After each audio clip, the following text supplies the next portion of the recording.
సంగీత దర్శకుడు తమను ఎప్పటికప్పుడు ఆయన మంచి మనసు చాటుకుంటూ వస్తున్నాడంట.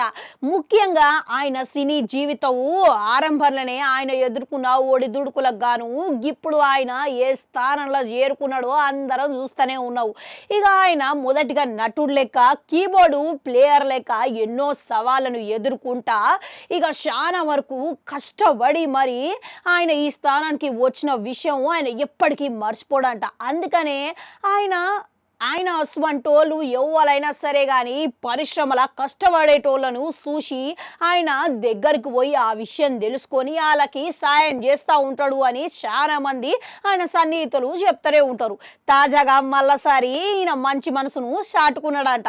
ఇక ఒక దివ్యాంగుడైన అంధుడికి ఒక గొప్ప అవకాశం ఇచ్చి ఆయన మంచి మనసును చాటుకున్నాడని అభిమానులు కామెంట్లు పెడుతున్నారంట. ఇక అసలు ముచ్చటకొస్తే రాజు అనే దివ్యాంగుడు మంచి గాయకుడు అంట. ఇక అది ఆ విషయం అనేది సోషల్ మీడియాలో ఆయన ఇచ్చిన ఇంటర్వ్యూలనే నిరూపితమవుతున్నది. అంతేకాదు మరోపక్క రాజుని ఇక ఖచ్చితంగా ఆయన ప్రతిభను గుర్తించాలి అని చెప్పి ఆర్టీసీ సజ్జనారు ఆయన గిట్లా కీరవానికి ఒకనొక సమయంలో అభ్యర్థన విజ్ఞప్తి అయితే చేయడం జరిగిందట. ఇక రాజుకు సోషల్ మీడియాలో ఇట్లా పెద్ద ఎత్తున మంచి గుర్తింపు అయితే ఉన్నది అని అంట. అయితే ఇప్పుడు తాజాగా రాజు విషయం ఒక నెటిజను తమన్ దగ్గరికి తీసుకుపోయిండంట. ఆయన ప్రతిభను చూపించే ప్రయత్నం గిట్లా జరిగిందంట. ఇక రాజుకి ఇట్లా మంచి స్పష్టమైన హామీ గిట్లా తమన్ ఇచ్చిండంట. అదేంటంటే ఇప్పుడు వాహా ఓటీటీ సంస్థల ప్రసారం అవుతున్న తెలుగు ఇండియన్ ఐడీలు సీజను 4 జరుగుతూ ఉన్నది. అయితే ఇందులో స్టేజ్ మీద రాజుకు పాడే అవకాశం ఇస్తాడు అని అన్నాడంట. అంతేకాదు ఆయనతో పాటుగా నేను గిట్లా పాట వాడతా అని చెప్పి ఆయన హామీ గిట్లా ఇచ్చిండంట. అయితే ఇక తెలుగు ఇండియన్ ఐడల్ అనేది అతిపెద్ద సంగీత కార్యక్రమం.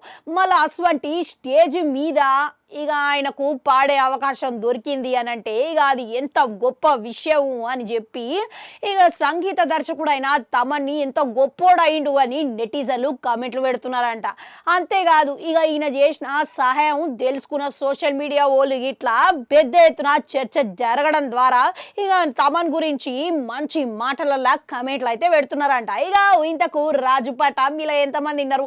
వినకపోతే వెంటనే ఇనురు. ఇక అద్భుతమైన కంఠంతో ఇక ఆయన వాడే తీరు ఇక అద్భుతంగా ఉన్నదని చెప్పుకోవాలి. అసలు దేవుడు కొందరికి ఇక ఎన్ని తీసేసినా కానీ ఇక ఎంతో కొంత వాళ్ళకు మంచి జరిగే విషయం అయితే ఎప్పటికీ ఇస్తాడు.